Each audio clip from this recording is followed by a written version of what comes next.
애송이년이 뭘 알겠나. 어차피 계집이야. 자욱한 담배 연기가 회의실 천장을 휘감았다 흩어졌다. 강원도 고성 동해안의 칼바람이 창문을 덜컹거리게 만드는 날이었다. 제22보병사단 부사단장실.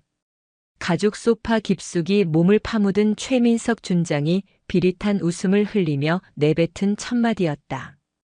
그의 말에 맞장구 치듯 곁에 앉아있던 참모장 박대철 대령이 킬킬거리며 믹스커피 종이컵을 구겨 쓰레기통에 던져 넣었다. 맞습니다, 부사단장님. 육사 출신도 아니고 그 험한 707에서 굴렀다 한들 사단 지휘가 어디 몸으로 때우는 일입니까? 위에서 이번 인사에 무슨 생각으로 여자를, 그것도 저렇게 젊은 여자를 내려보냈는지 원. 허수아비가 필요했겠지. 사고뭉치 사단이라고 소문이 파다하니 적당히 이미지 세탁이나 하라고 보낸 거야. 우리가 닦아놓은 길에 숟가락이나 얹으려 들면 다행이게. 괜히 의욕 앞세워서 설치다가 제풀에 꺾여 나가떨어질 게 뻔해. 최 준장은 습관처럼 군화발로 탁자를 툭툭 찼다. 그는 이 부대의 실세였다. 전임 사단장이 불명예스럽게 옷을 벗고 나간 뒤 사단은 사실상 그의 손아귀에 있었다.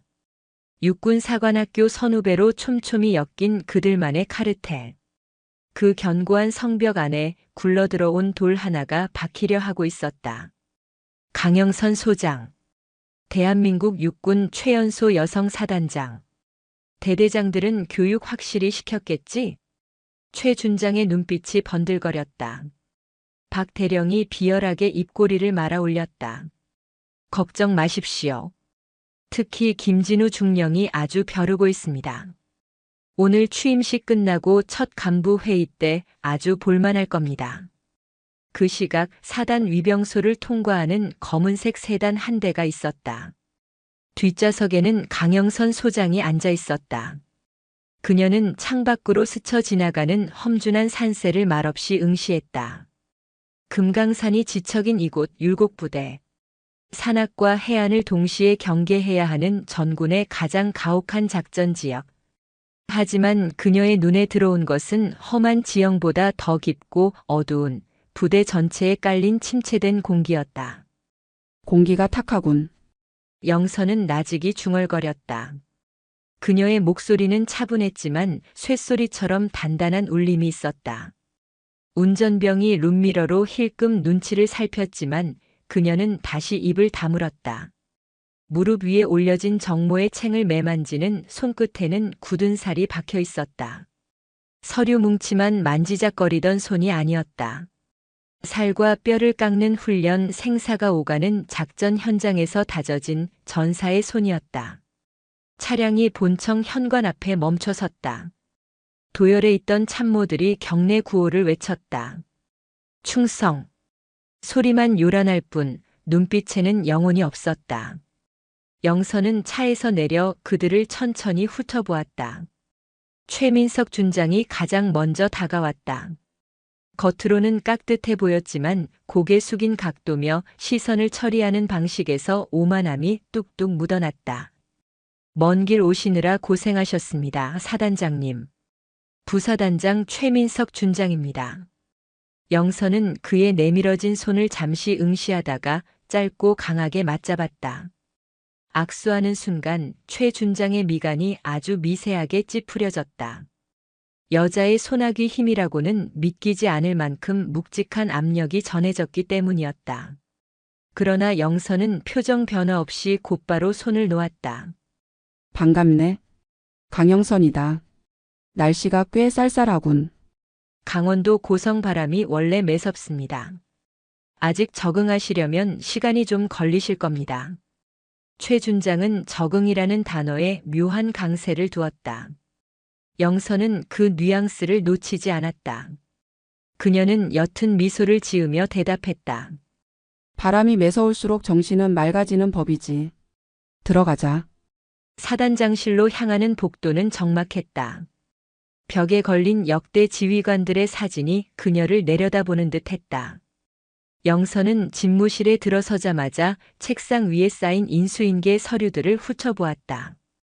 겉보기엔 완벽하게 정리된 듯 보였지만 그녀의 직감은 무언가 빠져 있다고 경고하고 있었다. 보안감사 지적사항과 최근 3년간의 사고사례 분석 자료는 어디 있나? 영선이 뒤따라 들어온 박대철 참모장에게 물었다. 박 대령은 당황한 기색도 없이 능청스럽게 대답했다. 아, 그 자료들은 현재 보안과에서 재분류 중이라 시간이 좀 걸릴 것 같습니다. 워낙 양이 방대해서 말입니다. 급하신 대로 요약본을 먼저 보시겠습니까? 뻔한 거짓말이었다. 새로 부임한 지휘관의 눈과 귀를 가리려는 수작. 영선은 서류철을 덮으며 박 대령을 똑바로 쳐다보았다. 재분류라. 내가 오기 전까지 완료해두라고 지시가 내려갔을 텐데. 죄송합니다. 실무자들 선에서 착오가 있었던 모양입니다. 워낙 격오지라 행정병들 수준이 좀 떨어져서. 박 대령은 말끝을 흐리며 은근슬쩍 병사들 탓으로 돌렸다. 영선은 더 이상 추궁하지 않았다. 지금 당장 화를 내봤자 저들은 역시 여자가 감정적이다라며 뒤에서 수군거릴 뿐이라는 걸 누구보다 잘 알고 있었다. 알겠네. 내일 아침까지 내 책상 위에 올려두게. 요약본이 아니라 원본으로. 노력해보겠습니다만 장담은 못 드리겠습니다. 박 대령은 고개를 꾸벅 숙이고 나갔다. 문이 닫히자마자 밖에서 낄낄거리는 웃음소리가 희미하게 새어들어왔다. 영선은 창가로 다가가 커튼을 걷었다. 연병장 너머로 멀리 철책선이 보였다. 재미있군. 아주 재미있어. 그녀의 눈동자가 차갑게 가라앉았다. 이곳은 전쟁터였다. 총탄이 오가는 전장은 아니었지만 보이지 않는 칼날이 번뜩이는 정치와 기싸움의 전장. 그녀는 707 특수임무단 시절 수없이 많은 테러범과 대치했던 순간들을 떠올렸다.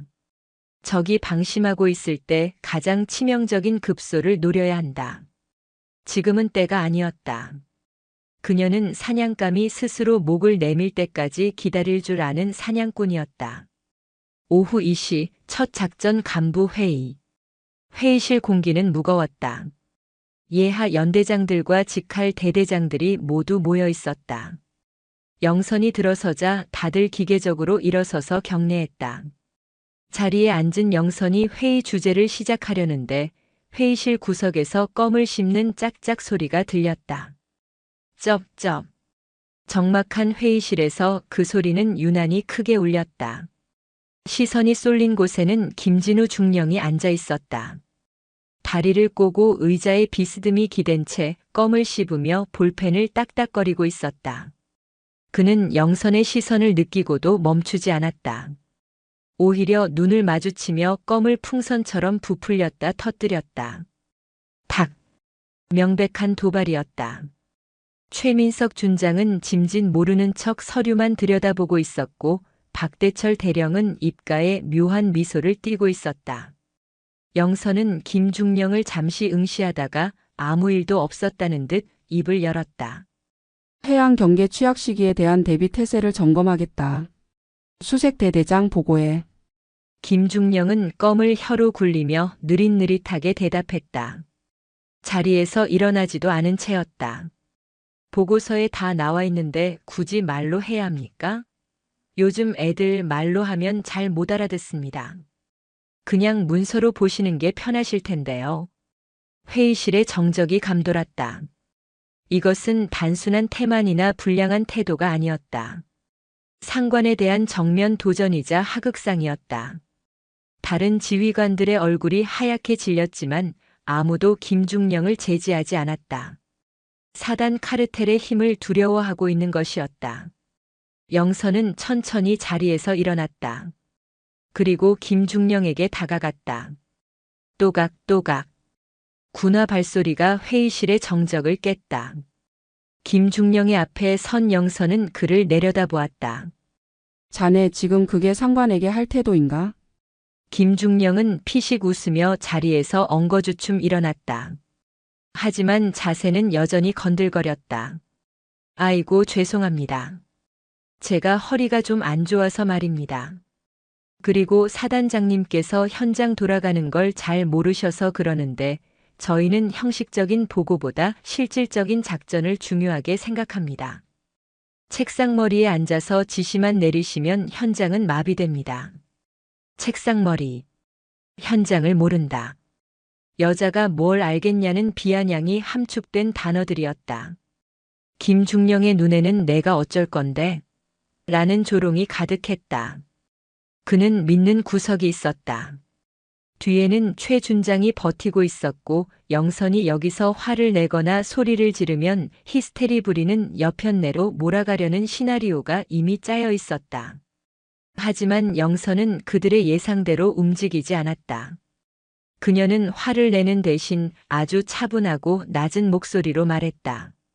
마치 철없는 아이를 타이르는 듯한 말투였다. 허리가 안 좋다니 유감이군. 전 지휘관이 허리 디스크라. 전투력 발휘에 심각한 제한이 있겠어. 뭐 작전하는 데는 지장 없습니다. 그건 자네 생각이고. 앉아. 영선은 다시 단상으로 돌아갔다. 김중령은 승리감에 도취된 표정으로 최 준장을 힐끔 쳐다보며 자리에 앉았다. 영선은 회의를 계속 진행했다. 그러나 그녀의 눈빛은 아까와는 달랐다. 그녀의 머릿속에는 이미 22사단의 지휘 체계도가 그려지고 있었고 썩어 문드러진 부위가 어디인지 정확하게 파악되고 있었다. 회의가 끝나고 지휘관들이 우르르 빠져나갔다. 최 준장은 나가는 김중령의 어깨를 두드리며 작게 속삭였다. 잘했어. 아주 기를 제대로 죽여놨군. 아무 말도 못하고 얼굴만 불그락푸르락하는 꼴이라니. 별거 아니던데요. 707 출신이라더니 소문만 무성한 뻥카 같습니다. 쫄아서 눈도 제대로 못 마주치던데요. 그들이 사라진 텅 빈 회의실. 영선은 홀로 남아 화이트보드에 적힌 작전 현황판을 바라보았다. 김진호 중령. 육사 58기. 부사단장 최민석의 행동대장. 그녀는 주머니에서 작은 수첩을 꺼냈다. 그리고 만년필로 김진우의 이름 옆에 붉은색 줄을 그었다. 첫 번째 타깃은 너다. 영선은 알고 있었다. 김중령이 껌을 씹으며 보여준 그 오만함이 결국 그의 목을 조르는 올가미가 될 것임을. 그녀는 급하게 서두를 생각이 없었다.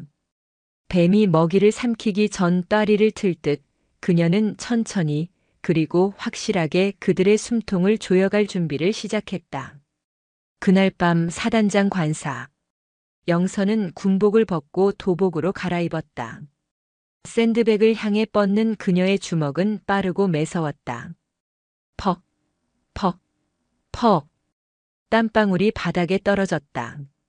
그녀의 눈앞에는 오늘 보았던 그들의 비웃음 섞인 얼굴들이 그려졌다. 율곡부대의 밤은 깊어갔지만 강영선 소장의 전쟁은 이제 막 시작되고 있었다. 그녀는 땀을 닦으며 창밖 어둠 속에 잠긴 사단 본부를 응시했다. 기대해라. 이 계집이 너희를 어떻게 찢어발기는지 보여줄 테니. 어둠 속에서 그녀의 눈빛만이 서늘하게 빛났다. 동해안의 새벽 바람은 살을 애는 듯했다. 해안 경계 작전 지역의 철책선 위로 붉은 해가 솟아오르고 있었지만 22사단 해안 소초의 공기는 여전히 차갑게 얼어붙어 있었다. 강영선 소장은 부임 후 첫 현장 순시를 위해 새벽 4시에 관사를 나섰다. 그녀의 군화는 티끌 하나 없이 닦여 있었고 전투복의 주름은 칼날처럼 서 있었다. 하지만 그녀를 수행해야 할 현장 지휘관들의 모습은 사뭇 달랐다. 약속된 시간은 5시 정각. 그러나 해안 대대장 김진우 중령은 5시 10분이 넘어서야 어슬렁거리며 나타났다. 군장끈은 느슨하게 풀려 있었고 헬멧의 턱끈은 채우지 않은 채 덜렁거렸다. 그는 사단장인 영선을 보고도 뛰어오기는커녕 산책 나온 사람처럼 느긋하게 걸어왔다. 아이고 사단장님. 생각보다 일찍 오셨습니다. 여기 지형이 험해서 차가 좀 밀렸습니다. 김중령은 경례도 생략한 채 장갑 낀 손으로 코를 쓱 문지르며 말했다. 그의 입에서는 여전히 껌 씹는 소리가 짝짝거렸다. 수행하던 전속부관이 울그락불그락하며 김중령을 노려보았지만 영선은 손을 들어 부관을 제지했다. 그녀는 김중령의 풀린 군장끈과 삐딱한 헬멧을 물끄러미 바라보았다. 차가 밀렸다. 이 새벽에 해안도로에 차가 밀릴 일이 있던가? 영선의 목소리는 부드러웠다. 의심이나 추궁이라기보다는 정말 궁금해서 묻는 듯한 어조였다. 김중령은 속으로 코웃음을 쳤다. 역시 현장을 모르는 여자군. 둘러대면 그만이라니까. 아, 민간인 차량들이 낚시하러 많이 와서 그렇습니다. 여기 사정을 잘 모르시겠지만 낚시꾼들 통제가 아주 골치 아픕니다. 서울에서 오신 사단장님은 이해하기 힘드실 겁니다. 새빨간 거짓말이었다. 현재 해안도로는 작전 차량 외에는 통행이 제한된 시간이었다. 하지만 영선은 고개를 끄덕이며 수첩을 꺼내 무언가를 적는 신용을 했다. 그렇군요. 낚시꾼들 통제가 어렵다. 참고하겠네. 자네가 고생이 많아. 김중령의 입가에 비릿한 미소가 번졌다. 그는 영선을 완전히 물로 보고 있었다. 707 특수임무단 출신이라는 이력도 그저 홍보용으로 만들어진 가짜 경력일 것이라 확신했다. 저렇게 순진에 빠진 눈빛을 하고서 무슨 특수작전을 했겠는가. 그는 영선을 앞장 세우며 철책선을 따라 걷기 시작했다. 이쪽으로 가시죠. 근데 사단장님, 여기 경사가 꽤 가파릅니다. 구두. 아, 전투화 신으셨네. 그래도 발목 조심하십시오. 여자분들은 뼈가 약해서 금방 다치십니다. 노골적인 성차별적 발언이었지만 영선은 쓴웃음을 지으며 그의 뒤를 따랐다. 염려 고맙네. 천천히 안내하게. 순시는 엉망이었다. 초병들의 경계 근무 상태는 해이했고 공용화기 거치대에는 녹이 슬어 있었다. 감시 카메라 모니터 화면에는 습기가 차서 전방이 제대로 보이지 않는 구간도 수두룩했다. 영선이 지적할 만한 사항이 한두 가지가 아니었지만 그녀는 입을 꾹 다물었다. 대신 김중령이 늘어놓는 변명들을 경청하는 척했다. 이게 바닷바람이라 녹이 금방 씁니다. 닦아도 돌아서면 녹이 슬어요. 예산도 부족하고 인력도 없고. 위에서는 쪼아대지 밑에 애들은 말 안 듣지. 대대장 해먹기 참 힘듭니다. 힘들겠군. 보급 문제는 내가 참모장에게 말해서 신경 써보도록 하지. 영선의 미온적인 태도에 김중령은 기고만장해졌다. 그는 순시 도중 담배를 꺼내 물기까지 했다. 작전 지역 내 그것도 상관 앞에서의 흡연. 명백한 규정 위반이었다. 한 대 태우시겠습니까? 아, 담배는 안 하시나? 요즘은 여군들도 많이 피우던데. 나는 괜찮네. 자네나 태우게. 영선은 시선을 돌려 철책 하단을 유심히 살폈다. 그녀의 매서운 눈썰미에 무언가가 포착되었다. 철책 하단부의 흙이 부자연스럽게 파헤쳐졌다가 다시 덮인 흔적. 그리고 그 주변에 떨어진 낯선 담배꽁초 하나. 국산 담배가 아니었다. 그녀는 몸을 숙여 군화끈을 묶는 척하며 그 담배꽁초를 슬쩍 집어 주머니에 넣었다. 거기 뭐 있습니까? 김중령이 담배 연기를 뿜으며 물었다. 아니, 군화 끈이 풀려서. 자, 계속 가지. 영선은 다시 일어섰다. 그녀의 표정은 여전히 온화했지만 주머니 속에 쥔 손에는 힘이 들어가 있었다. 저 흔적은 단순한 짐승의 소행이 아니었다. 누군가가 인위적으로 침투 훈련을 했거나 아니면 외부인이 드나든 흔적이었다. 그런데 대대장이라는 자는 까맣게 모르고 있었다. 아니, 알고도 묵인하는 것일 수도 있었다. 순시가 끝나고 사단 본부로 복귀하는 길 영선의 머릿속은 복잡하게 돌아갔다. 차 안에서 그녀는 전속부관에게 조용히 지시했다. 오늘 순시 때 봤던 감시 카메라 녹화 영상 일주일치 확보해. 보안과장 거치지 말고 전산실 담당 하사에게 직접 가서 내 명의로 받아와. 보안 유지 철저히 하고. 네. 하지만 보안 규정상 절차가 전시 상황을 가정한 불시 보안 점검이라고 해. 토 달지 말고 움직여. 방금 전까지 김중령 앞에서 보여주었던 어리숙한 모습은 온데간데 없었다. 서늘한 카리스마의 부관은 침을 꿀꺽 삼키며 고개를 끄덕였다. 같은 시각 부사단장실. 최민석 준장과 박대철 참모장, 그리고 순시를 마친 김진우 중령이 모여 있었다. 테이블 위에는 배달시킨 탕수육과 짜장면이 놓여 있었다. 그래, 어때? 우리 여장군님 산 타는 솜씨가 좀 있으시던가? 최 준장이 나무젓가락을 비비며 물었다. 김중령은 탕수육을 우적우적 씹으며 비웃음을 터뜨렸다. 말도 마십시오. 숨차서 헥헥거리는 꼴이라니.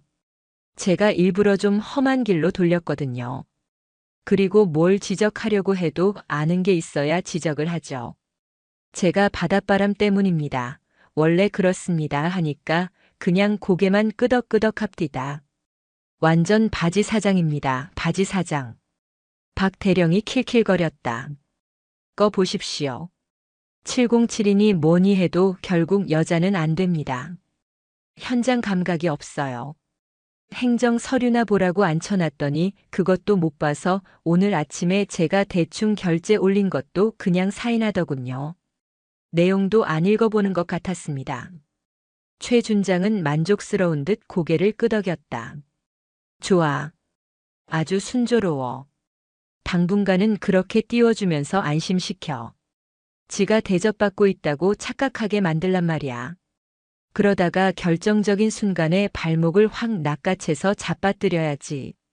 다음 달에 군단장님 오셔서 사단 전투 지휘 검열 있는 거 알지? 당연합니다. 그때 아주 대망신을 줄 계획을 짜놨습니다. 통신망을 살짝 건드려서 지휘 체계를 마비시킬 겁니다. 사단장이 상황실에서 어버버하는 꼴을 군단장님이 직접 보게 하는 거죠. 김중령의 눈이 뱀처럼 번뜩였다. 그들은 자신들이 파놓은 함정이 얼마나 얕은지 알지 못했다. 그들이 비웃으며 씹어대는 그 여자가 이미 그들의 목을 겨누고 있다는 사실은 꿈에도 모른 채. 그날 밤 사단장 집무실. 모두가 퇴근한 늦은 시각, 영선은 홀로 스탠드 불빛 아래 앉아 있었다. 그녀의 책상 위에는 아침에 김중령 몰래 수거한 외제 담배꽁초와 부관이 가져온 감시 카메라 영상이 재생되고 있는 태블릿 PC가 놓여 있었다. 화면 확대해. 영선이 혼잣말로 중얼거리며 화면을 터치했다. 영상 속 날짜는 3일 전 새벽 2시. 김진우 중령이 관할하는 해안소초 후문으로 민간인 차량 한 대가 들어오는 장면이 찍혀 있었다.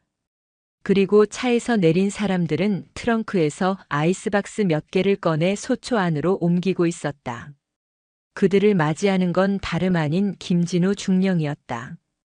그는 민간인들과 어깨동무를 하며 웃고 있었고 그중 한 명이 김중령의 주머니에 두툼한 봉투를 찔러 넣는 모습이 선명하게 포착되었다. 밀수꾼들과 결탁이라. 대대장이란 놈이 구멍가게도 아니고 부대를 밀수 통로로 내어줘. 영선의 입에서 헛웃음이 터져나왔다. 단순한 근무 태만이 아니었다. 이것은 명백한 범죄 행위였고 군 형법상 중형에 처해질 수 있는 사안이었다. 그녀는 담배꽁초를 투명한 증거물 봉투에 넣으며 차갑게 식은 눈으로 화면 속의 김진우를 노려보았다. 김진우. 너는 군인도 아니다. 너 같은 쓰레기가 내 부하라는 사실이 치욕스럽구나. 그녀는 서랍 깊숙한 곳에서 낡은 수첩 하나를 꺼냈다. 그곳에는 그녀가 707 시절부터 정리해온 작전 계획 양식이 그려져 있었다. 그녀는 맨 첫 장에 굵은 펜으로 글씨를 써내려갔다. 작전명 대청소 제1목표 22사단 해안대대장 김진우 중령 죄목 근무지 이탈, 경계 실패, 민간인 불법 출입 허용, 뇌물수수 의심. 영선은 펜을 놓고 의자 등받이에 몸을 기댔다. 당장이라도 헌병대를 풀어 그를 체포할 수도 있었다. 하지만 그래서는 꼬리 자르기에 그칠 뿐이다. 김중령 뒤에 있는 박대철 대령, 그리고 그 정점에 있는 최민석 준장까지 일망타진해야 한다. 그러기 위해서는 더 확실하고 더 충격적인 한 방이 필요했다. 군단 전투 지휘 검열. 그들이 작당 모의하며 언급했던 그 검열. 영선은 이미 첩보를 통해 그들이 검열 때 자신을 엿먹이려 한다는 사실을 간파하고 있었다. 그래, 너희가 원하는 대로 멍청한 사단장이 되어주지. 무대 위에서 마음껏 춤을 추거라. 조명이 꺼지는 순간 그 무대가 너희의 처형장이 될 테니. 영선은 전화기를 들었다. 수화기 너머로 연결된 사람은 사단 내에 유일하게 그녀가 미리 심어둔 신복 감찰부의 신참 법무참모였다. 나다. 준비는 됐나? 지시하신 대로 대대장 통장 거래 내역에 대한 영장 청구 준비 마쳤습니다. 언제 집행할까요? 아직은 아니야. 놈들이 가장 안심하고 가장 기고만장해 있을 때. 그때 터뜨린다. 영선은 전화를 끊고 창밖을 바라보았다. 칠흑 같은 어둠 속에 잠긴 연병장. 그 위로 불어오는 바람 소리가 마치 칼을 가는 소리처럼 들려왔다. 다음 날 아침 작전 회의 시간. 영선은 어제와 다름없이 온화한, 아니 조금은 주눅든 표정으로 회의실에 들어섰다. 김진우 중령은 여전히 다리를 꼰 채 껌을 씹고 있었고 박대철 대령은 비스듬히 앉아 펜을 돌리고 있었다. 최민석 준장이 거만한 목소리로 입을 열었다. 사단장님, 이번 군단 검열 준비는 저희가 알아서 하겠습니다. 사단장님께서는 복잡한 전술 교리 같은 거 신경 쓰지 마시고 그냥 귀빈들 의전이나 신경 써주시면 됩니다. 군단장님 오시면 차나 한 잔 잘 대접해드리면 점수 따는 거 아니겠습니까? 명백한 모욕이었다. 사단장을 다방 마담 취급하는 발언에 몇몇 양심 있는 참모들이 얼굴을 찌푸렸지만 누구도 감히 나서지 못했다. 영선은 잠시 찻잔을 내려다보다가 고개를 들고 환하게 웃었다. 아, 그렇군요. 제가 아직 전술 쪽은 약해서. 부사단장님과 참모장님만 믿겠습니다. 김중령도 많이 도와줄 거죠? 김중령이 콧방귀를 뀌며 대답했다. 아, 예.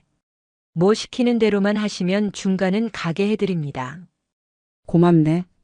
정말 든든해. 영선의 든든하다는 말에 회의실 안에는 비웃음 섞인 안도의 공기가 흘렀다. 그들은 완벽하게 속았다. 눈앞에 먹잇감이 발톱을 숨긴 호랑이라는 사실을 모른 채 하이에나들은 축배를 들 준비를 하고 있었다. 회의가 끝나고 나가는 김중령의 등 뒤로 영선의 시선이 비수처럼 꽂혔다. 즐겨라. 그 웃음이 비명으로 바뀌는 건 순식간일 테니. 사단장실의 문이 닫히는 소리가 유난히 크고 무겁게 복도를 울렸다. 폭풍 전야의 고요함이 율곡부대를 감싸고 있었다. 군단장 방문 디데이. 아침부터 22사단 사령부에는 팽팽한 긴장감이 감돌았다. 연병장의 흙먼지조차 숨을 죽인 듯 고요했지만 그 정적은 곧 닥쳐올 폭풍을 예고하고 있었다. 강원도 고성의 하늘은 금방이라도 비를 뿌릴 듯 잔뜩 찌푸려 있었고 습기를 머금은 바람이 사단 본청 깃발을 무겁게 흔들었다. 지휘 통제실은 전쟁터를 방불케 했다. 수십 개의 모니터가 각 해안 소초와 GOP 상황을 실시간으로 비추고 있었고 상황병들의 타자치는 소리와 무전기 소음이 뒤섞여 웅웅거렸다. 강영선 소장은 중앙지휘석에 앉아 정면의 대형 스크린을 응시하고 있었다. 그녀의 표정은 긴장한 듯 굳어 있었고 손은 깍지를 낀 채 미세하게 떨리고 있었다. 그 모습을 뒤에서 지켜보던 박대철 참모장이 최민석 준장에게 눈짓을 보냈다. 보십시오. 벌써부터 얼었습니다. 최 준장은 만족스러운 미소를 지으며 짐짓 걱정스러운 척 영선에게 말을 걸었다. 사단장님 안색이 안 좋으십니다. 군단장님 오시면 브리핑 직접 하셔야 하는데 괜찮으시겠습니까? 정 부담되시면 제가 대신. 영선은 화들짝 놀란 듯 고개를 돌렸다. 아, 아니네. 내가 해야지. 사단장이 브리핑도 못해서야 되겠나. 그냥 속이 좀 안 좋아서. 긴장하지 마십시오. 저희 참모들이 뒤에서 완벽하게 보좌해 드릴 테니까요. 박 대령이 끼어들며 비릿하게 웃었다. 완벽한 보좌라는 말이 그들의 계획된 완벽한 방해를 의미한다는 것을 영선은 알고 있었다. 오전 10시. 군단장의 헬기가 연병장에 착륙했다. 프로펠러 바람이 거세게 몰아치며 모래바람을 일으켰다. 군단장은 깐깐하기로 소문난 원칙주의자였다. 그는 내리자마자 영선의 경례를 대충 받고는 곧바로 지휘통제실로 향했다.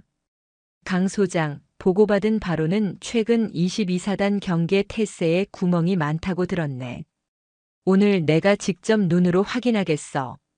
즉시 상황조치 훈련을 실시한다. 군단장의 불호령이 떨어졌다. 영선은 마른 침을 삼키며 대답했다. 알겠습니다. 전 부대 진돗개 하나 발령. 즉각 조치 사격 및 차단 작전 개시. 영선의 명령이 떨어지자마자 사이렌 소리가 요란하게 울려 퍼졌다. 스크린 속의 병력들이 분주하게 움직이기 시작했다. 여기까지는 순조로웠다. 하지만 진짜 쇼는 이제부터였다. 해안대대를 비추던 모니터 3개가 동시에 지지직거리며 검은색으로 변했다.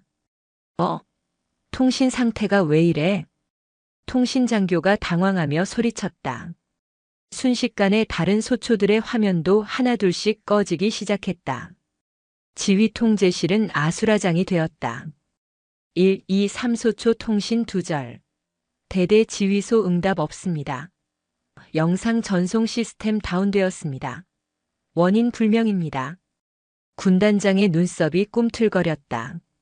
그는 싸늘한 눈빛으로 영선을 쳐다보았다. 강 소장, 이게 무슨 꼴인가? 적이 침투한 것도 아닌데 제풀의 통신이 먹통이 돼? 이게 자네가 지휘하는 부대의 수준인가? 영선은 당황하여 자리에서 벌떡 일어났다. 그녀의 눈동자가 갈 곳을 잃고 흔들렸다. 처 참모장. 이게 어떻게 된 건가? 어제 점검했을 때는 이상 없지 않았나? 박 대령은 곤란하다는 표정을 연기하며 고개를 저었다. 글쎄 말입니다. 갑자기 서버 과부하가 걸린 것 같습니다. 장비가 워낙 노후화되어서 사단장님께서 예산 집행을 좀 서둘러 주셨으면 좋았을 텐데 말입니다. 교묘하게 책임을 영선에게 떠넘기는 발언이었다. 그때 통신이 끊긴 해안대대장 김진우 중령의 무전이 간신히 잡음 섞인 소리로 들어왔다. 칙, 칙. 여기 해안대대장입니다.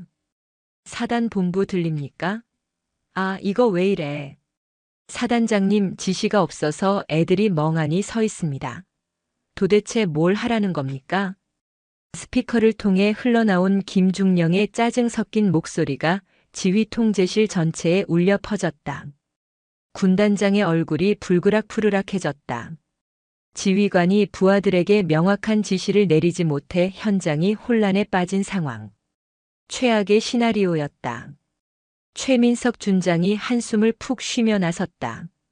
군단장님, 사단장님께서 아직 부임하신 지 얼마 안 돼서 시스템 파악이 덜 되신 것 같습니다. 제가 대신 지휘에서 수습하겠습니다. 군단장은 혀를 차며 고개를 끄덕였다. 최 준장은 기다렸다는 듯 마이크를 잡고 능숙하게 명령을 내리기 시작했다. 각 부대 PIC망으로 전환하고 현 위치 고수하라.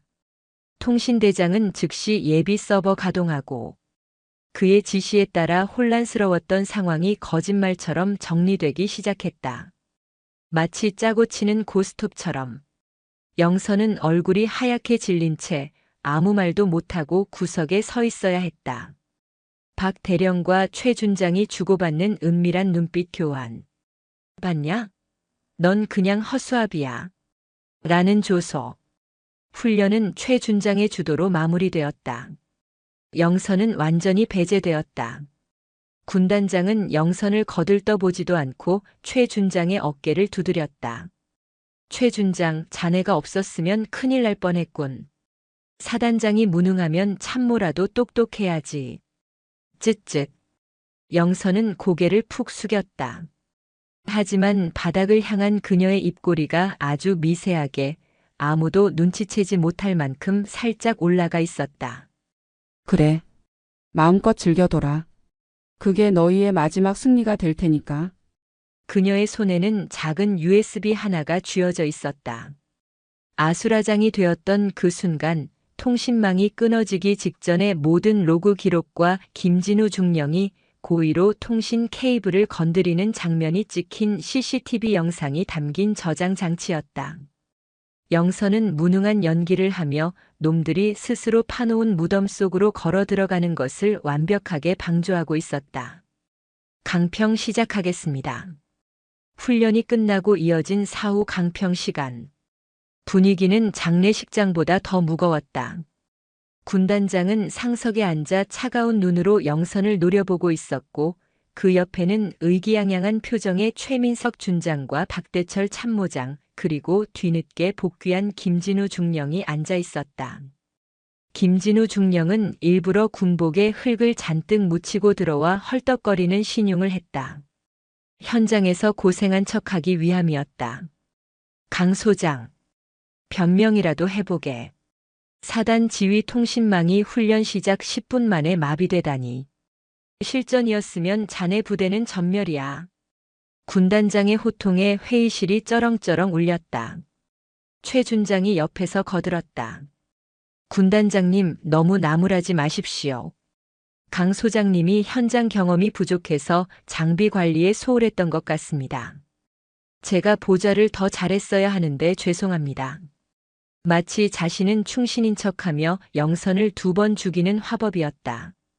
김진우 중령도 끼어들었다. 현장에서는 정말 답답했습니다. 지시가 안 내려오니까 병사들이 우왕좌왕하고 사단장님, 평소에 제가 현장 중심 지휘를 강조드렸지 않습니까? 모든 화살이 영선에게 집중되었다. 이제 끝이라고 생각한 순간 고개를 숙이고 있던 영선이 천천히 고개를 들었다. 그녀의 눈빛은 아까 지휘 통제실에서의 그 유약했던 눈빛이 아니었다. 서늘하고 날카로운 707 시절 적의 심장을 겨누던 저격수의 눈빛이었다. 군단장님, 변명은 하지 않겠습니다. 다만 정확한 원인 규명은 필요하다고 봅니다. 영선의 목소리가 낮고 무겁게 깔렸다. 전혀 위축되지 않은 태도에 군단장이 의아한 듯 눈을 가늘게 떴다. 원인 규명? 장비 노후화라지 않나? 과연 그럴까요? 화면을 봐주십시오. 영선이 리모컨을 눌렀다. 회의실 전면 스크린에 영상 하나가 재생되었다. 훈련 시작 직전 해안대대 통신실 내부의 CCTV 영상이었다. 그곳에는 김진우 중령의 모습이 선명하게 찍혀 있었다. 그가 통신병들을 모두 밖으로 내보낸 뒤 메인 서버의 케이블을 뽑고 전원 장치에 물을 붓는 장면이 적나라하게 드러났다. 헉! 김진우 중령의 입에서 단말마 같은 신음이 터져나왔다. 껌을 씹던 턱이 멈췄고 얼굴은 사색이 되었다. 최 준장과 박 대령의 눈도 휘둥그레졌다. 해안 대대장 김진우 중령. 고의적인 통신망 파괴 및 이적 행위. 영선은 또박또박 죄목을 읊었다. 이게. 이건 조작입니다. 사단장님이 저를 모함하려고 딥페이크인지 뭔지 쓴 겁니다. 김진우가 벌떡 일어나 삿대질을 하며 고함을 질렀다. 앉아. 영선은 그를 쳐다보지도 않고 다음 영상을 재생했다. 이번에는 며칠 전밤 민간인 밀수업자들과 김진우가 물건을 주고받는 영상이었다. 돈봉투를 주머니에 쑤셔 넣으며 희죽거리는 그의 얼굴이 클로즈업 되었다. 근무지 이탈 민간인 불법 출입 허용 뇌물수수. 그리고 오늘 훈련 방해를 통한 지휘권 흔들기까지. 자네 군인 맞나? 회의실은 충격에 휩싸였다. 군단장의 얼굴이 붉은색을 넘어 보라색으로 변해가고 있었다. 그는 배신감에 치를 떨며 김진우를 노려보았다. 김진우, 내 이놈, 저게 사실이냐? 김진우는 궁지에 몰린 쥐가 되었다. 그는 이판사판이라는 듯 눈을 뒤집으며 영선에게 달려들었다. 이 미친 계집년이 어디서 몰래 카메라질이야. 죽여버릴 거야. 이성을 잃은 그가 책상 위에 놓인 무거운 잿더리를 집어들고 영선의 머리를 향해 내리치려 했다. 사단장에게 폭력을 행사하려는 초유의 하극상. 모두가 비명을 지르며 얼어붙은 그 찰나의 순간이었다. 영선은 피하지 않았다. 잿더리가 머리에 닿기 직전 그녀의 왼손이 번개처럼 뻗어나가 김진우의 손목을 낚아챘다. 으악! 뼈가 으스러지는 듯한 소리와 함께 김진우의 비명이 터졌다. 영선은 그의 손목을 비틀며 그대로 책상 위로 그를 쳐박았다. 쾅!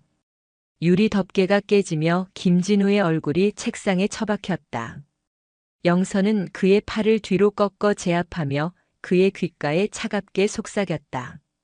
현장? 실전 무술?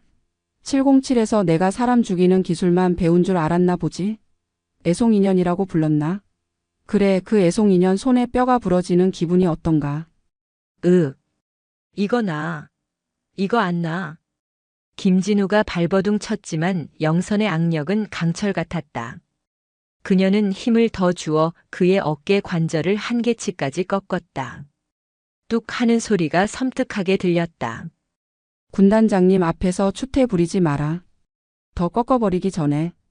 김진우는 고통의 거품을 물고 축 늘어졌다. 압도적인 무력. 707 전설이라는 말이 허명이 아니었음을 증명하는 순간이었다. 최민석 준장과 박대철 대령은 공포에 질려 입도 뻥긋하지 못했다. 그들이 알던 계집애는 거기에 없었다. 눈앞에 있는 것은 피냄새를 맡은 맹수였다. 영선은 김진우를 바닥에 내동댕이 치듯 밀어버리고 품에서 손수건을 꺼내 손을 닦았다. 그리고 헌병대장을 불렀다. 헌병대장 뭐하나? 현행범이다. 끌고 가. 예, 알겠습니다. 미리 대기하고 있던 헌병들이 들이닥쳐 김진우를 개처럼 끌고 나갔다.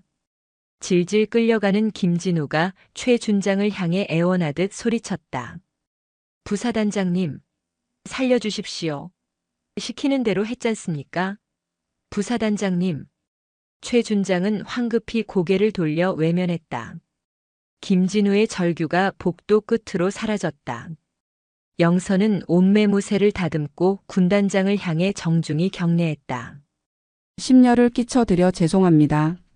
제 부하의 잘못은 전적으로 제 책임입니다. 하지만 썩은 살은 도려내야 새살이 돋는 법입니다. 오늘부터 22사단의 대수술을 시작하겠습니다. 군단장은 멍하니 영선을 바라보다가 천천히 고개를 끄덕였다. 그의 눈빛은 분노에서 경외감으로 바뀌어 있었다. 강 소장, 자네 보통이 아니구먼. 전권 위임하겠네. 싹 다 갈아엎어. 감사합니다. 충성. 영선의 시선이 천천히 최민석 준장과 박대철 대령에게로 옮겨갔다. 그들의 얼굴은 백지장처럼 하얗게 질려 있었다. 영선은 입모양으로 그들에게만 보이게 소리 없이 말했다. 다음은 너희들이야.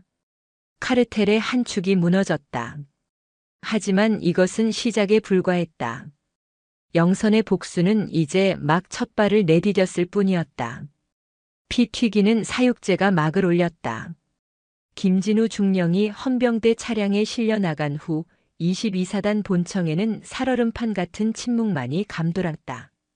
복도를 지나가는 장교들은 발소리를 죽였고 병사들은 서로 눈짓만 교환할 뿐 숨소리조차 크게 내지 못했다. 사단장의 무력을 눈앞에서 목격한 공포는 실로 대단했다. 하지만 아직 살아남은 자들은 그 공포 속에서도 도끼를 품고 있었다. 부사단장실. 최민석 준장은 타다 남은 담배꽁초가 수북한 잿더리를 신경질적으로 비웠다. 박 대령, 이대로 당하고만 있을 텐가. 김중령 그 멍청한 놈이지 성질 못 이겨서 자폭하는 바람에 우리 계획이 다 틀어졌어.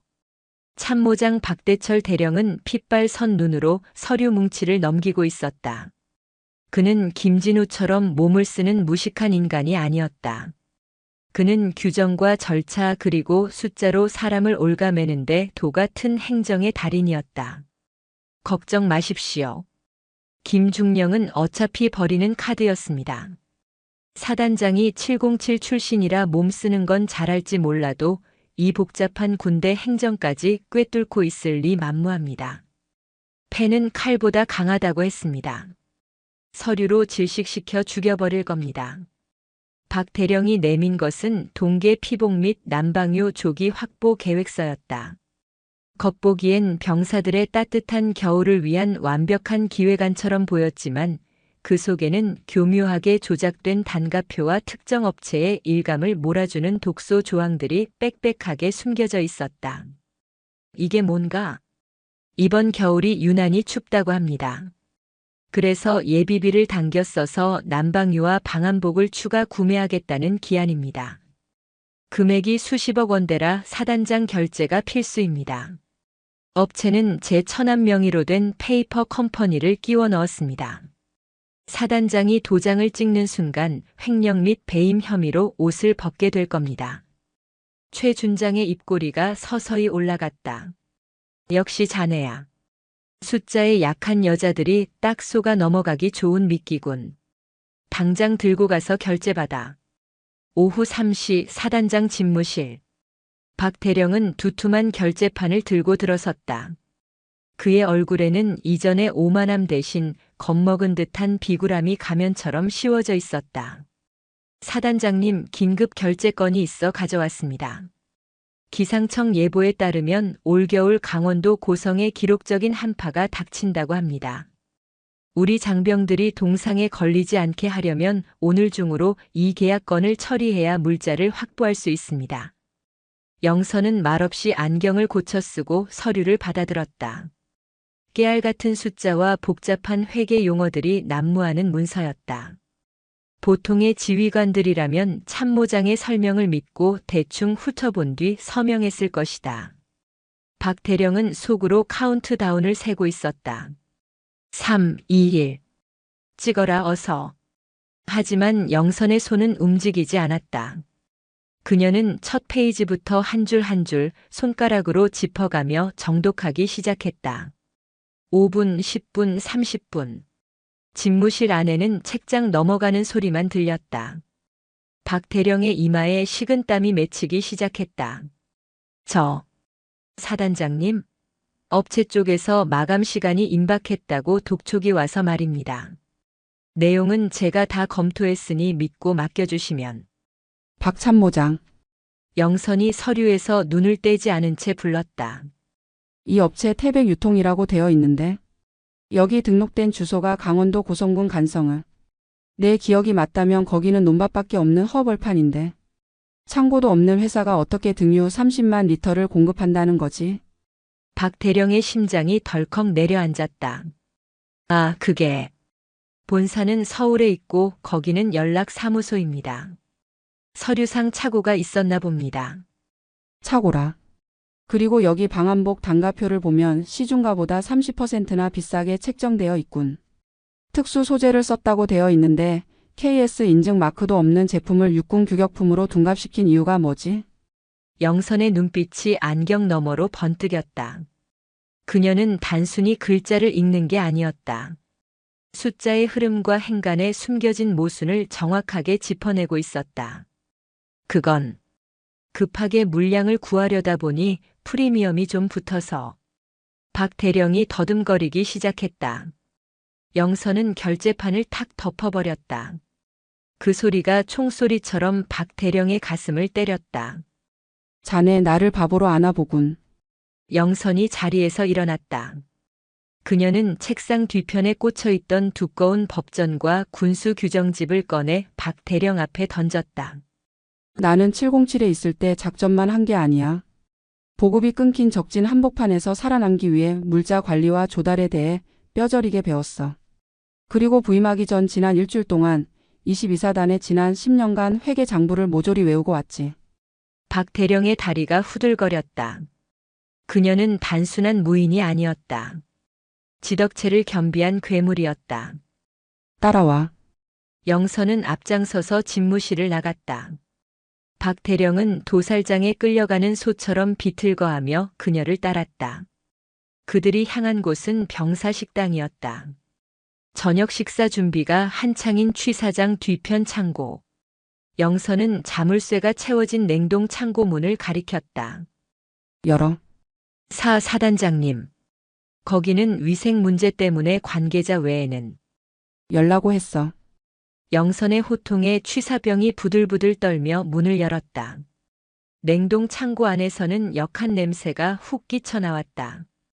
영선은 거침없이 들어가 구석에 쌓인 돼지고기 상자 하나를 뜯어냈다. 유통기한 라벨이 덧붙여진 흔적이 역력한 거무튀튀하게 변색된 고기였다. 이건 역시 박 대령이 관리하는 보급 라인의 작품이었다. 이게 자네가 말한 프리미엄 식자재인가?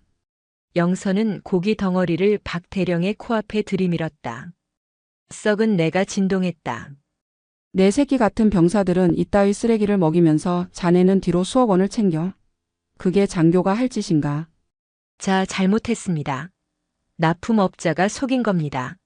저는 몰랐습니다. 박 대령은 무릎을 꿇고 빌었다. 영선은 차가운 표정으로 그를 내려다보았다. 몰랐다고? 행정의 달인이라며. 서류 하나하나 꼼꼼하게 보는 사람이 이걸 몰라? 좋아, 몰랐다는 걸 증명해봐. 영선은 취사병에게 지시했다. 이 고기 지금 당장 구워와. 예. 사단장님, 이건 상해서 드시면 식중독 걸립니다. 알아. 내가 먹을 게 아니니까. 박 대령이 먹을 거다. 박 대령의 얼굴이 흑빛이 되었다. 사단장님, 제발 살려주십시오. 먹어. 자네가 결제하고 자네가 승인한 고기야. 최고급이라며. 남기지 말고 다 먹어. 안 그러면 군수품 횡령 및 직무유기로 지금 당장 군 검찰에 넘길 테니까. 잠시 후 프라이팬에서 역한 냄새를 풍기며 구워진 고기 한 접시가 박 대령 앞에 놓였다. 영선은 팔짱을 끼고 그를 지켜보았다. 박 대령은 덜덜 떨리는 손으로 고기를 집어 입에 넣었다. 씹을 때마다 구역질이 올라왔지만 영선의 서슬 퍼런 눈빛에 뱉을 수도 없었다. 우걱, 우액. 박 대령은 눈물 콧물을 흘리며 썩은 고기를 꾸역꾸역 삼켰다. 그것은 자신의 탐욕이 만들어낸 오물이었다. 영선은 그 꼴을 끝까지 지켜보았다. 기억해라. 그 역겨운 맛을. 그게 바로 자네가 군복을 입고 저지른 죄의 맛이다. 영선은 뒤도 돌아보지 않고 식당을 빠져나갔다. 뒤에서 박 대령이 바닥을 기며 구토하는 소리가 들려왔다. 카르텔의 머리, 박대철의 영혼이 무너져 내리는 소리였다. 썩은 고기를 먹고 병원에 실려갔던 박대철 대령은 이틀 만에 복귀했다. 링거를 맞아가며 버텼지만 그의 얼굴은 반쪽이 되어 있었다. 무엇보다 그의 눈에는 더 이상 도끼가 남아있지 않았다. 영선에 대한 공포가 뼛속까지 각인된 탓이었다. 하지만 그를 기다리고 있는 것은 더 큰 지옥이었다. 사단장실에서 호출이 떨어졌다.